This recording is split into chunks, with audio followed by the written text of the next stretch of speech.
World day for grand parents, لیکن ہمارا مقصد بیسکلی اپنے بزرگوں کے ساتھ ملنا، ان کو ایک ایسا احساس دلانا کہ آپ ابھی بھی ہمارے لیے وہی ورتھ رکھتے ہو، وہی ریسپیکٹ ہم آپ کو دیتے ہیں جو ہم پہلے دیتے تھے.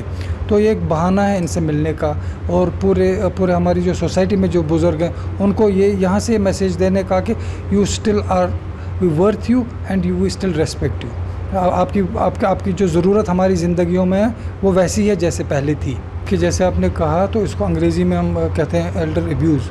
تو جو بچے اپنے ماں باپ کو چھوڑ کے جاتے ہیں، ان کو نیگلیکٹ کر کے ان کے ساتھ قطع رابطہ کرتے ہیں، کافی سارے کیسز میں نے اپنی پریکٹس میں 12 سال سے دیکھتے آ رہا ہوں. اور انفارچونیٹلی کشمیر میں جہاں پہ کہ کلوزلی نیٹ سوسائٹی ہے، ایک ایلڈرز کا ریسپیکٹ پہلے ہی ہمیں سمجھایا جاتا ہے بچپن سے، لیکن انفارچونیٹلی آج ایسا دیکھنے میں نہیں آتا ہے. کافی سارے ایسے ہمارے بزرگ ہیں جو کہ اپنے آپ کو اکیلا محسوس کرتے ہیں کیونکہ ان کے بچے ان کو چھوڑ کے چلے جاتے ہیں. ایک ایسا بھی ہے کہ جو چلیے ٹھیک ہے یہاں پہ ابھی جاب کا کمی ہے، جاب کے لیے یا باقی چیزوں کے لیے وہ چلے جاتے ہیں، لیکن وہ پورا نیگلیکٹ کر کے نہیں جاتے. ان کا ساتھ رابطہ ہے، آنا جانا ہے. یہ بزرگ لوگ ان کے پاس چلے جاتے ہیں، وہ ہم ان کے پاس آتے ہیں. لیکن کافی سارے ایسے بھی ہیں جو بالکل اپنے ماں باپ کو پوچھتے بھی نہیں ہیں. تو یہ اس قسم کی ابینڈنمنٹ ہم نے دیکھی ہے، ہم نے کافی نیگلیکٹ بھی دیکھا ہے. تو اس ضمن میں ہم یہ چاہتے ہیں کہ ہم یہاں آپ کے توسل سے، آپ کے ذریعے سے ہم لوگوں تک یہ بات پہنچانا چاہتے ہیں کہ جو ہمارے بزرگ ہیں، جو ماں باپ ہیں، یہ کوئی اور نہیں ہے. They are not others. یہ آپ کی اپنی فیملی ہے، ان کی ریسپیکٹ کیجئے. ان کو وہ ایک احساس دیجئے کہ آپ ہمارے لیے اتنا ہی امپورٹنٹ ابھی بھی ہے جتنا ہم آپ کے لیے بچپن میں امپورٹنٹ تھے. یہ جو ہم آج کارڈ دے رہے ہیں، یہ لائف ٹائم پریویلیج کارڈز ہم ان لوگوں کو دے رہے ہیں جنہوں نے کسی نہ کسی طریقے سے اس سوسائٹی کے لیے کچھ نہ کچھ کنٹریبیوٹ کیا ہے. کسی بھی پوزیشن میں وہ رہے ہیں اور آج ریٹائرڈ ہیں اور انہوں نے اس سوسائٹی کو کچھ کنٹریبیوٹ کیا ہے. سوال یہ اٹھ سکتا ہے کہ اگر وہ آفیسر رہے ہیں تو پھر ان کو یہ کارڈ کیوں، ان کو یہ ایڈوانٹیجز کیوں؟ لیکن وہ ایڈوانٹیجز اس کارڈ کی لیں یا نہ لیں، ہم تو ان کو یہ اعزاز اور یہ عزت دے رہے ہیں. لیکن اس کے پیچھے جو مین بات ہے جو میں آپ لوگوں سے شیئر کرنا چاہتا ہوں وہ یہ ہے کہ جس کسی شخص کو بھی ہم یہ کارڈ دیں گے وہ ہم کو 10 ایسے لوگوں کے نام دے گا اپنے علاقے سے، اپنے گاؤں سے، اپنے رشتہ داروں سے، اپنے محلے سے، جن کے بارے میں وہ بذات خود جانتا ہو کہ ان کے پاس ایسی حیثیت نہیں، کسی بھی وجہ سے بچوں نے چھوڑا ہے، بچے ابھی چھوٹے ہیں، جو بھی ریزن ہو، یہ بزرگ جو ہے اپنی دوائی یا اپنے ہیلتھ ریلیٹڈ یہ کیئر نہیں کر پا رہے ہیں پیسے کی وجہ سے. اور وہ 10 لوگ جو ہم یہ کارڈ جن کو ہم دیں گے، جو ہم کو دیں گے، ان کو ہم بالکل ہر کوئی ہیلتھ فیسلٹی، چاہے وہ ان ہاؤس ہو، چاہے ہم کو کہیں اور سے بھی کروانا ہو، وہ ایبسلیوٹلی فری ان کو ملے گی. جی. اور انشاءاللہ یہ ابھی ہم نے ایک کارڈ میں وہ 10 لوگ دیں گے. انشاءاللہ اکتوبر میں ہم اس کو 10 سے 50 کرنے والے ہیں کہ جن کو بھی یہ کارڈ ملے گا وہ اپنے علاقے سے، اپنے گاؤں سے، کہیں سے بھی جو بھی ان کے جان پہچان میں ہو، وہ 50 ایسے لوگوں کے نام ہم کو بتائیں جن کو ہم اون کریں، ان کے ہیلتھ ریلیٹڈ کوئی بھی ایشوز ہوں، وہ انشاءاللہ ہم ان کو فری آف کاسٹ دیں گے.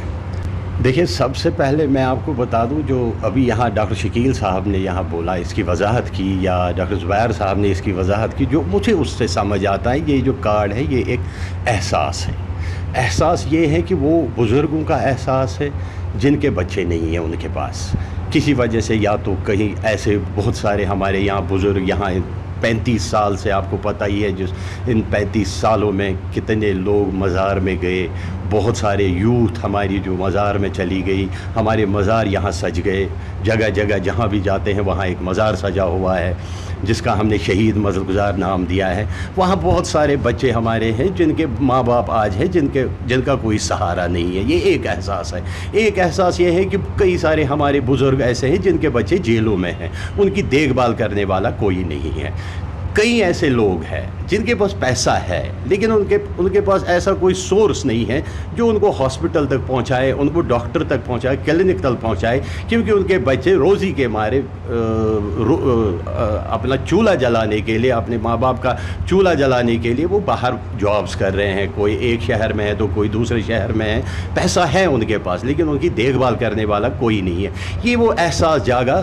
مجھے لگتا ہے مجھے اپریشیٹ کرنا چاہیے ڈاکٹر شکیل صاحب کو، ڈاکٹر زبیر صاحب کو. میں اپریشیٹ کرتا ہوں کہ ان کے اندر یہ ایک احساس جاگ گیا کہ کیوں نہ ہم ان کے لیے کچھ کریں, کیوں نہ ہم سوسائٹی کو کچھ دیں. اگر میں ڈاکٹر ہوں, ڈاکٹر زبیر صاحب کو میں پہلے اپریشیٹ کروں گا.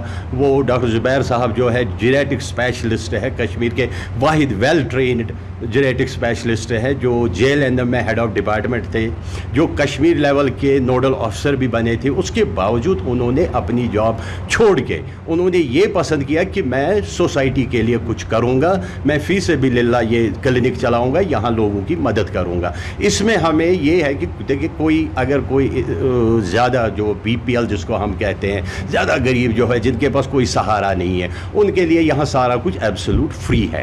کچھ لوگ ایسے ہیں جو زیادہ بزرگ ہے یا زیادہ ایجڈ ہے, جو کلینک تک نہیں آ سکتے, ان کے لیے ایمبولینس فیسلٹی ہے. ایک ان کے گھر جائے گی, وہ ایک کال کریں گے. ان قریب ہمارے پاس انشاءاللہ ٹول فری نمبر بھی آ رہا ہے 2-1 دن میں, تو وہ بھی اناؤنس کریں گے انشاءاللہ, آپ کے ساتھ وہ بھی شیئر کریں گے.